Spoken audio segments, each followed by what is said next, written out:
Oedipus Rex is a thrilling drama about a royal family, their kingdom, and the young king's search for identity. Its irony and tragedy sets it apart from a true classic.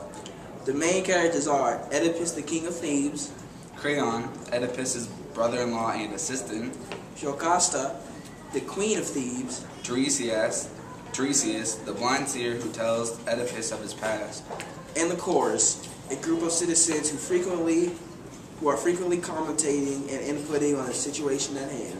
The story starts with Oedipus, the king of Thebes, sending his brother-in-law, Creon, to seek the advice of Apollo as to how to deal with the terrible curse which has befallen the city.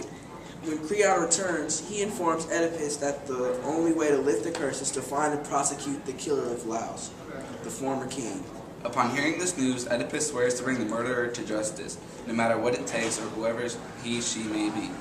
While on his quest to sniff out the murderer, Oedipus summons Tiresias, the seer, to clear things up. Tiresias then tells Oedipus that he is the murderer. Jocasta, trying to comfort Oedipus, says the prophets have been wrong before. As an example, she uses her child. Her child was prophesied to kill King Laos and sleep with her.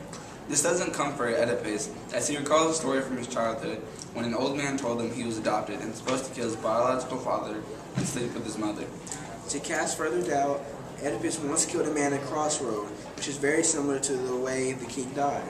Digging deeper, Oedipus looks towards a shepherd and a messenger, both with information about his abandonment and new family. In a moment of realization, Jocasta realizes that she is Oedipus' mother. At this horror, she kills herself, representing the motif of suicide and self-harm. Shortly after, Oedipus realizes the same thing. To this, he gouges his eyes out, also representing the motif. Not going against his word, Oedipus exiles the murder of Laos to lift the plague, which winds up being himself. Several outstanding themes are present in the work, such as memory and the past. The story in its entirety is based upon memory and recollection. Another theme present in the work is fate. If it weren't for fate, none of the events of the story would have ever taken place. For example, Oedipus wouldn't have ever left Corinth, killed Laos, and married Jocasta. All in all, Oedipus Rex is a great play with lots of twists and turns that are guaranteed to keep you on the edge of your seat.